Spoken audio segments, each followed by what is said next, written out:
Чому вони не почули дрон, який летів просто на них, якщо поруч стояли машини з системами РЕП, спеціально створеними для боротьби з безпілотниками?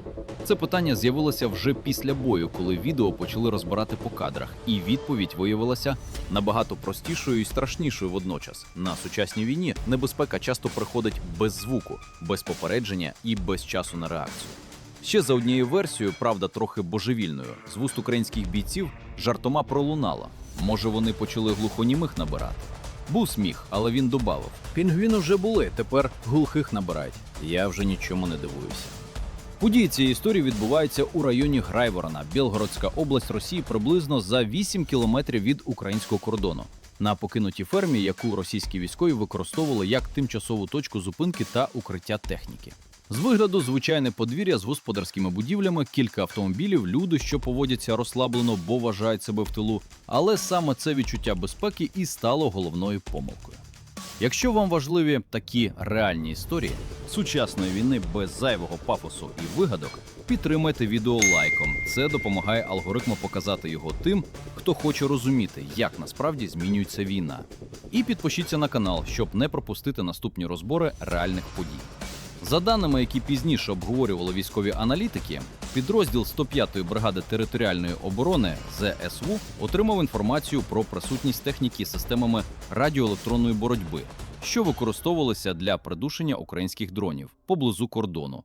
І було прийнято рішення працювати максимально тихо та непомітно. Саме тому використовувався дрон на оптоволокні. Технологія, яка не випромінює радіосигналу і фактично не залишає шансів для класичних систем РЕП. На відео, яке пізніше обговорювали у військових колах, видно, що люди біля машин не демонструють жодної реакції до останніх секунд. Вони розмовляють, рухаються, хтось відкриває двері автомобіля, хтось стоїть спиною до напрямку, звідки підлітає дрон. І лише коли апарат опиняється буквально за кілька метрів, з'являється запізнілий рух. Спроба зрозуміти, що відбувається. Але часу вже немає. Саме цей момент і викликав найбільше запитань. Чому вони не почули? Військові пояснюють це просто. Сучасні FPV-дрони на низькій висоті часто губляться у фоні звичайних звуків. Особливо, коли працює техніка, двигуни або генератори. А люди, які довго перебувають у зоні бойових дій, перестають реагувати на постійний шум. Війна змінює слух не фізично, а психологічно. Мозок починає ігнорувати звуки, які здаються звичними. І саме на це робиться ставка. Оператори дронів працювали з безпечної дистанції, не розкриваючи свою позицію, і навіть після удару місце запуску залишилося невідомим. У результаті були знищені 2 автомобілі з обладнанням РЕП, а особовий склад, який перебував поруч, зазнав втрат.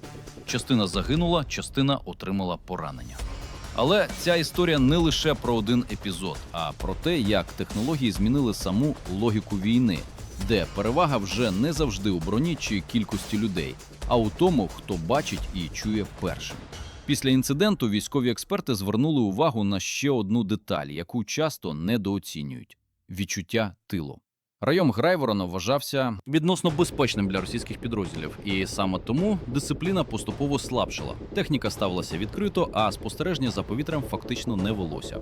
Це типова ситуація для сучасної війни, коли фронт перестає бути чіткою лінією, а небезпека може з'явитися за десятки кілометрів від активних боїв. Дрон на оптоволокні став вирішальним фактором саме тому, що системи РЕП, розраховані на перехоплення сигналу, виявилися безсилими проти апарата, який фізично з'єднаний з оператором кабелем і не залежить від радіоефіру. Фактично. Техніка, створена для захисту від дронів, не змогла виконати свою функцію, бо війна вже перейшла на наступний технологічний рівень. На відео видно, як після удару починається хаотичний рух. Люди намагаються сховатися, але головне вже сталося. Ефект несподіванки спрацював. Потім була доповідь: один автомобіль з РЕБом проти дронів пошкоджено, другий знищено та 12 чоловік особового ліквідовано. З них 7 вбито, 5 поранено. Саме цей фактор сьогодні визначає більшість подібних епізодів. Не швидкість і не сила, а момент, коли противник навіть не підозрює про загрозу. Українські оператори свідомо не розкривають ні точну дистанцію роботи, ні характеристики дрона. І це також частина нової тактики. Інформація стала таким самим ресурсом, як боєприпаси чи техніка. Історія з фермою під Грайвороном швидко розійшлася серед військових, як приклад того, що навіть наявність спеціального обладнання не гарантує безпеки, якщо втрачено пильність. Якщо це відео дало вам новий погляд на те, як змінилася сучасна війна, Напишіть у коментарях свою думку. Чи може техніка замінити уважність? І чи справді сьогодні вирішує той, хто першим побачив? Підписка допоможе каналу продовжувати такі історії без спрощень і без вигаданих героїв. Війна поступово перетворюється на боротьбу уваги, де програє той, хто першим вирішив, що небезпеки поруч немає. І саме тому головне питання, яке залишилося після перегляду цього відео, звучить не про техніку і не про втрати, а про інше. Скільки ще подібних моментів відбувається просто зараз, коли люди переконані, що їх ніхто не бачить? Бо сучасний бій часто виграється ще до першого пострілу у тиші, коли одна сторона вже спостерігає, а інша навіть не знає, що стала ціллю.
А у нас тут пінгвіни ходять.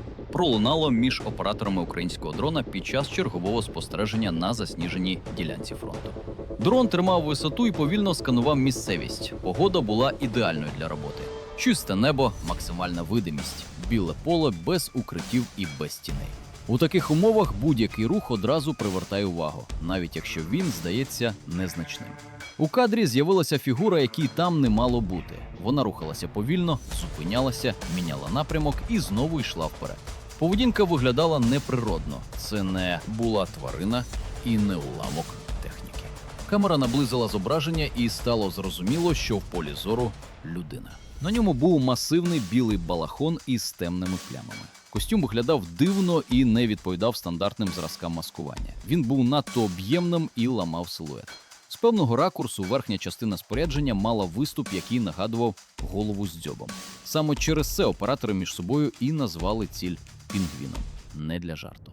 Для зручності орієнтації під час супроводу.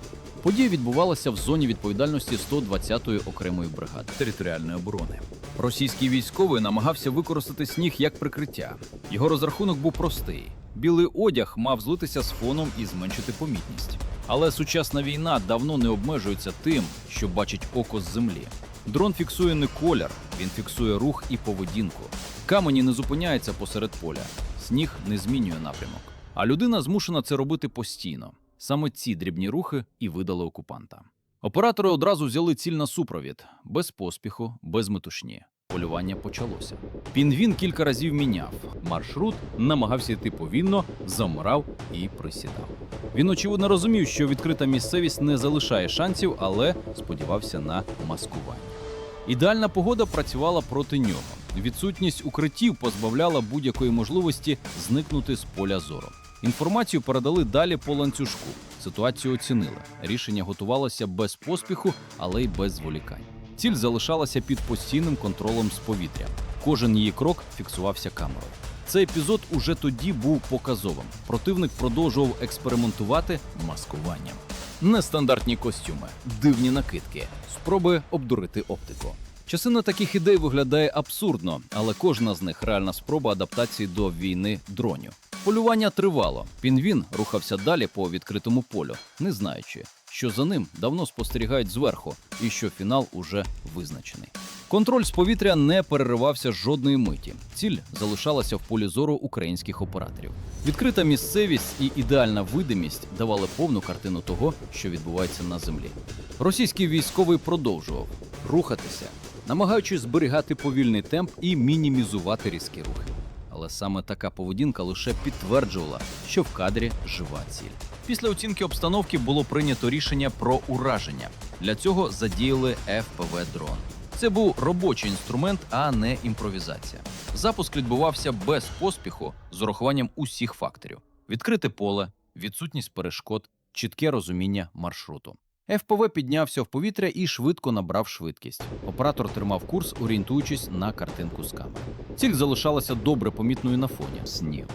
Білий балахон, який мав приховати, тепер лише допомагав швидше її ідентифікувати. Російський військовий не підозрював, що фінальна фаза вже почалася. Він продовжував рух, іноді зупиняючись і озираючись, але часу на реакцію не було. FPV наближався швидко і точно. Кілька секунд і рішення було реалізоване. Ураження відбулося чітко, без зайвих маневрів, без повторних заходів. Завдання виконали. Після цього ФПВ зник з кадру, а дрон-розвідник ще деякий час залишався над місцем події, контролюючи ситуацію. Біле поле знову стало нерухомим. Ніякого руху, ніяких спроб втечі. Полювання завершилося так само швидко, як і почалося. Для українських військових це була ще одна виконана задача в межах повсякденної бойової роботи. Цей епізод важливий не через незвичний вигляд окупанта і не через іронічну назву, яка з'явилася між операторами. Він показує реальність сучасної війни. Маскування більше не гарантує безпеки. Нестандартний костюм не рятує від спостереження з повітря. Про подібні спроби неодноразово попереджав фахівець із безпілотних систем Сергій Безкреснов, відомий як Флеш. Російська армія постійно тестує нові варіанти прихованого пересування, у тому числі так звані плащі-невидимки і дивні накидки. Частина таких експериментів не працює з самого початку, інші швидко розкриваються на практиці. Історія з пінгвіном стала ще одним підтвердженням цього. Ідеальна погода, відкритий рельєф і контроль з повітря не залишили шансів. ФПВ-дрон поставив у цій історії остаточну крапку. У війні дронів вирішує не хитрий задум і не екзотичне маскування. Вирішує уважність, контроль неба і вміння діяти швидко, коли ціль уже в полі зору. Ця історія не про дивний костюм і не про іронічне прізвисько, яке швидко розлетілося мережею. Вона про те, як змінилася сама логіка війни. Ще кілька років тому маскування означало виживання. Правильний колір, правильна форма, правильний рельєф. Сьогодні цього вже недостатньо. Війна перейшла площину, де головну роль відіграє повітряний контроль, аналітика руху і секунди, які вирішують усе. Російський військовий у білому балахоні намагався зіграти за старими правилами. Він вірив, що колір і форма врятують його на відкритій місцевості. Він розраховував на те, що зілється зі снігом і стане частиною пейзажу. Але сучасні дрони не дивляться на поле бою так, як люди на землі. Вони бачать не фон, а відхилення від нього. Вони читають поведінку, темп, паузи, зміну напрямку. Саме це і стало вирішальним. FPV-дрон у цій історії не символ і не окремий герой. Це інструмент, такий самий, як артилерія, радіозв'язок або розвідка. Він не залишає місця для імпровізації, коли ціль уже в полі зору. І саме тому подібні епізоди стають буденністю для українських військових. Без крику, без емоцій, без просто виконання задачі. Водночас ця історія показує і зворотній бік. Противник постійно шукає нові способи вижити, нові костюми, нові матеріали, нові ідеї, які мають знизити помітність. Частина з них виглядає дивно, частина відверто безглуздо. Але всі вони мають одну мету – знайти слабке місце. І саме тому кожен такий випадок важливо фіксувати і аналізувати, а не зводити до жарту чи мемів. Для українських військових це не історія про пінгвіна. Це ще одне підтвердження того, що контроль неба вирішує, що розвідка і швидке прийняття рішень дають перевагу. Що навіть у відкритому полі за ідеальної погоди саме дрон стає головним фактором виживання або поразки. Такі епізоди не потрапляють у зведення великими заголовками. Вони не завжди стають новинами першої шпальти. Але саме з них складається реальна картина цієї війни. Картина, де немає романтики, є робота, є технології, є люди, які щодня виконують свою задачу, щоб інші могли жити. І кожна подібна історія – це ще одне нагадування, що війна триває, вона змінюється, вона стає складнішою. І перемогу в ній визначають не гучні слова, а ті, хто уважно дивиться в екран, тримає зв'язок і діє в потрібний момент. Якщо вам важливо бачити реальну сторону цієї війни, без прикрас і без вигадок, підтримайте цей канал, поставте лайк цьому відео, підпишіться, щоб не пропускати нові історії з фронту. Це допомагає нам продовжувати роботу і показувати те, що зазвичай залишається за кадром.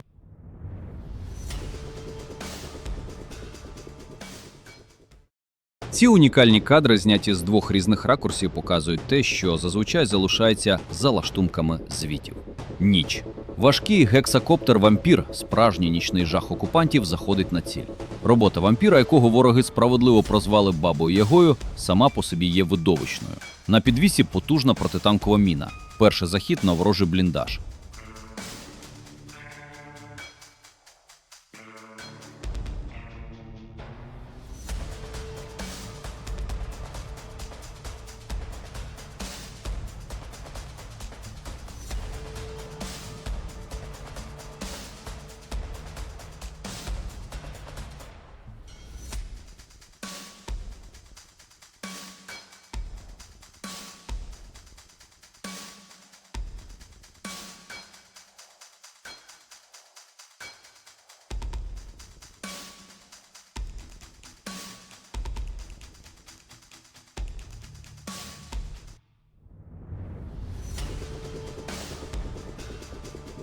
Скид, детонація, мимо.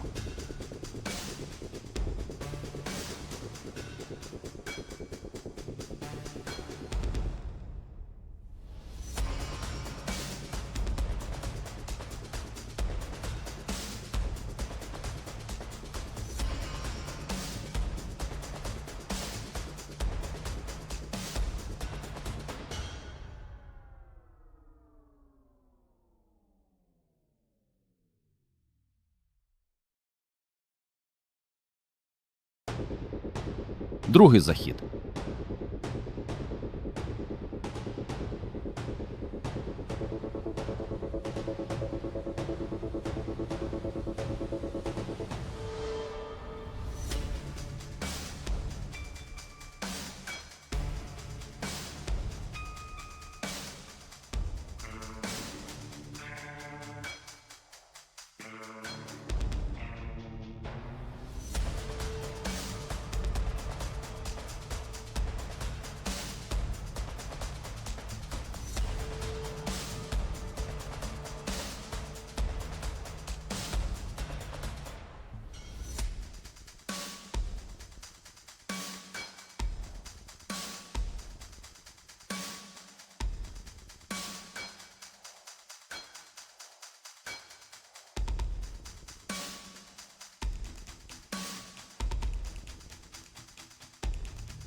Ювелірний скид точно в центр ворожого бліндажа. Удар. Пил летить в усі боки, міна влучає прямо в перекриття, але детонації немає.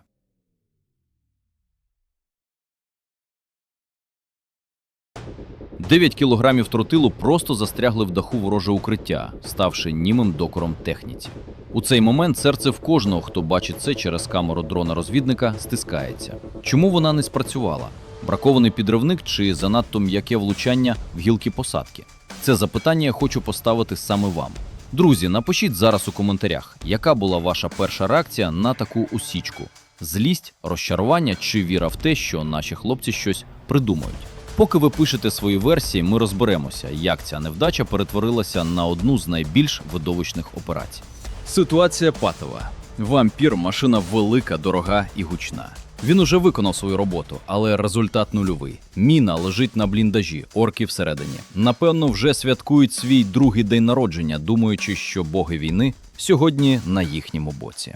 Екіпаж приймає непросте рішення – ризикувати величезним вампіром заради повторного заходу чи намагатися якось розштовхати міну. Занадто небезпечно.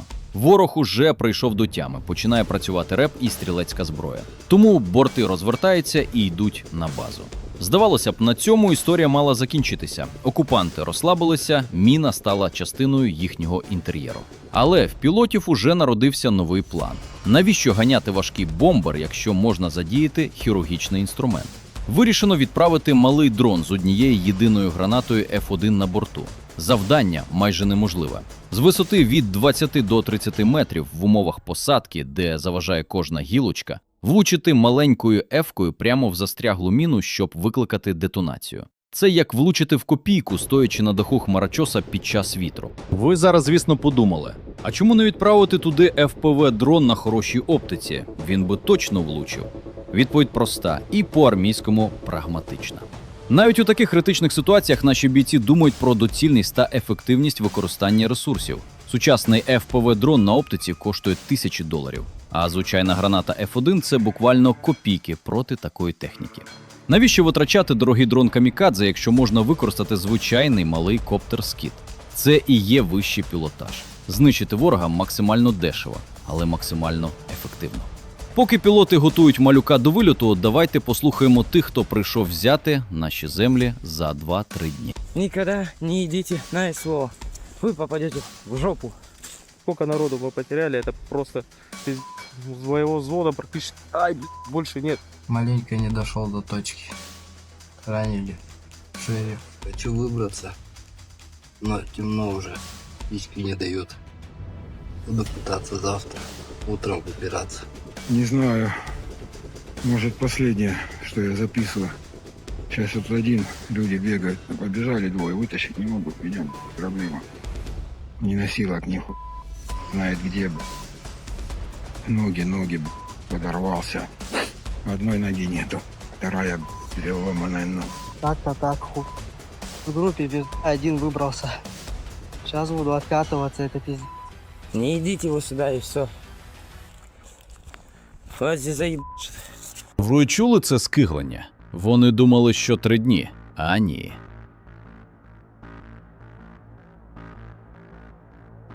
Але до справи стає наш малий коптер. Це справжня ювелірна робота. Пілот виводить дрон на позицію. Висота близько 30 метрів. Посадка густа. Вітер постійно збиває приціл, а камера нічного бачення передає лише контури тієї самої ТМ-ки, що застрягла в ґрунті.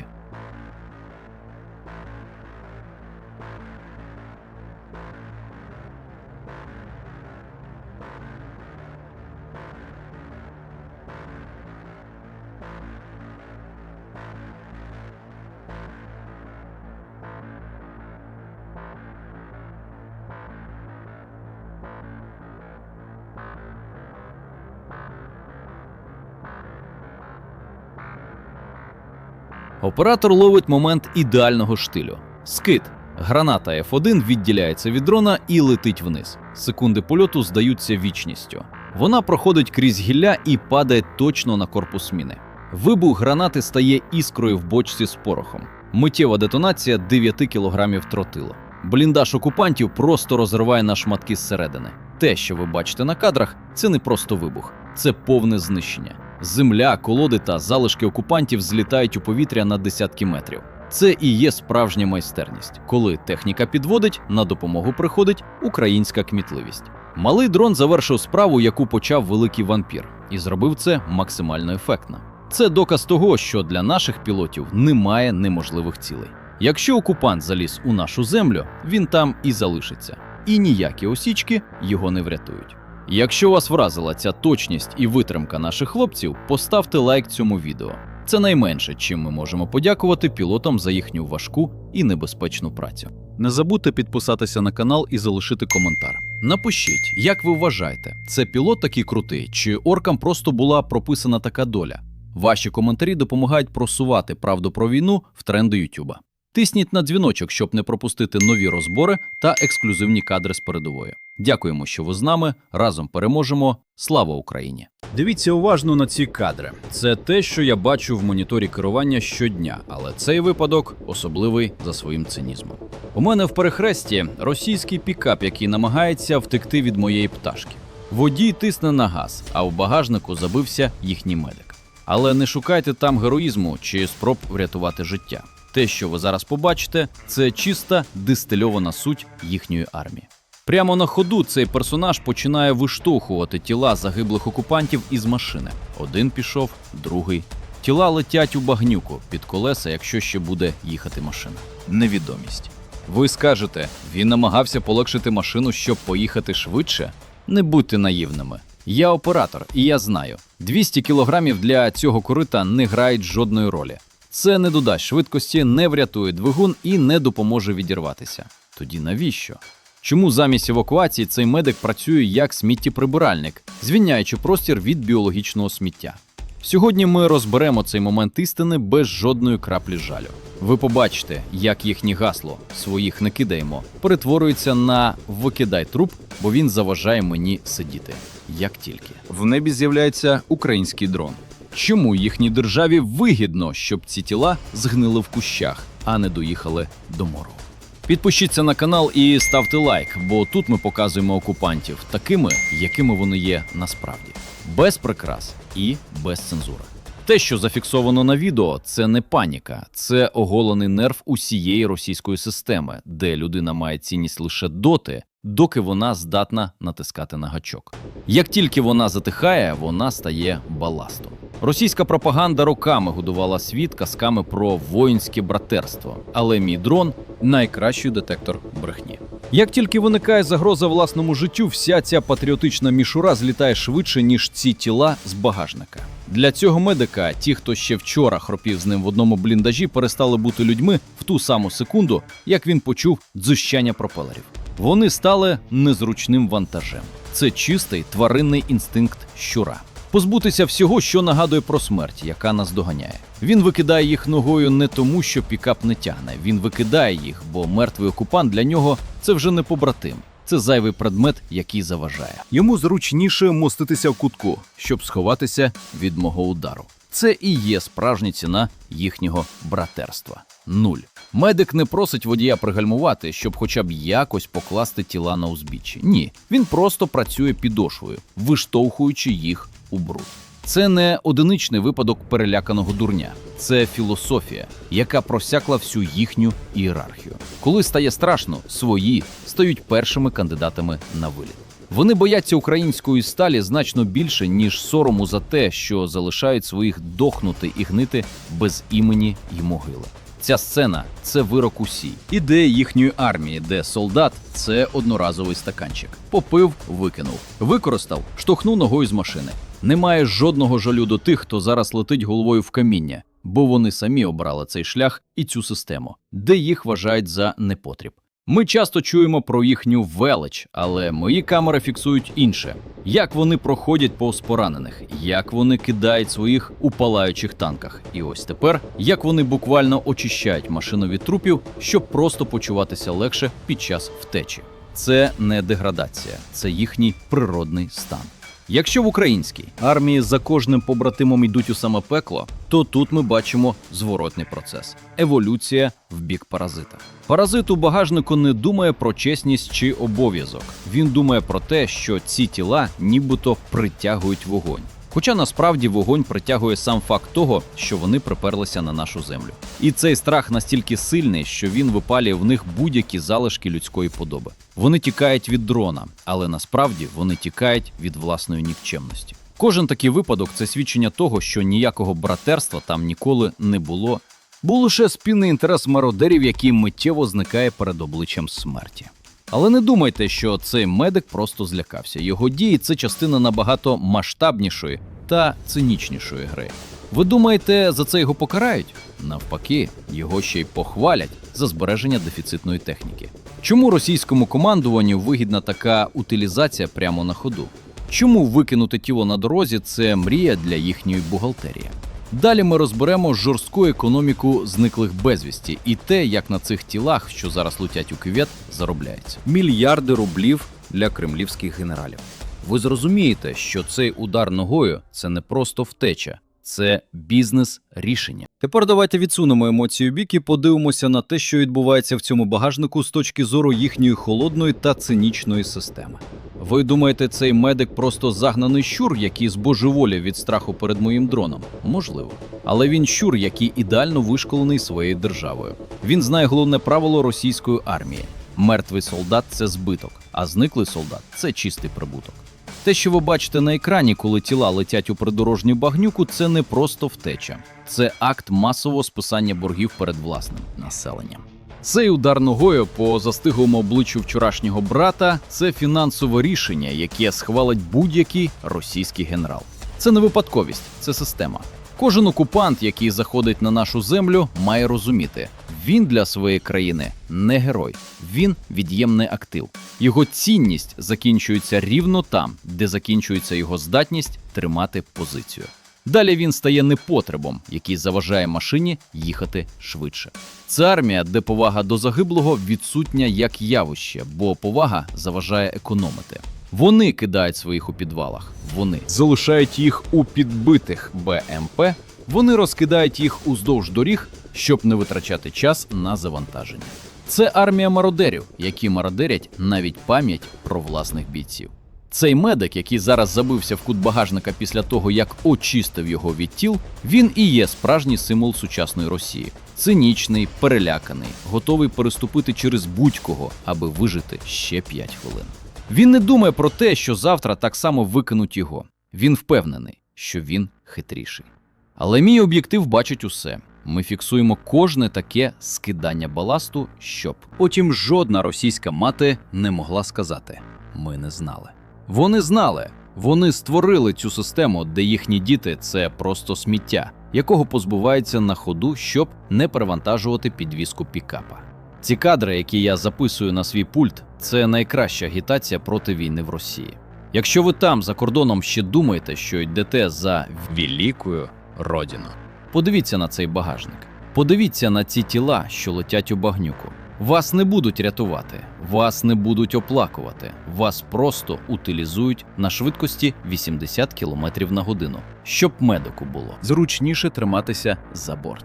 Бо ви для них вага, зайва, непотрібна вага, яка тягне на дно їхню ілюзію перемоги. Ви бачили це на власні очі. Це реальність, яку ми фіксуємо кожного дня. Ставте лайк, якщо вважаєте, що цю правду має побачити кожен. Підписуйтеся на канал, щоб бачити розбори реальних бойових кадрів без цензури. Пишіть у коментарях, як ви думаєте, чи є хоч який шанс на людяність в армії, яка викидає своїх на ходу? Ваша активність допомагає нам розбивати російську пропаганду вщент. Ми продовжуємо працювати, ми продовжуємо бачити. Все через наші монітори. І ми не дамо їм приховати жоден свій злочин. Слава Україні! Перемога буде за нами.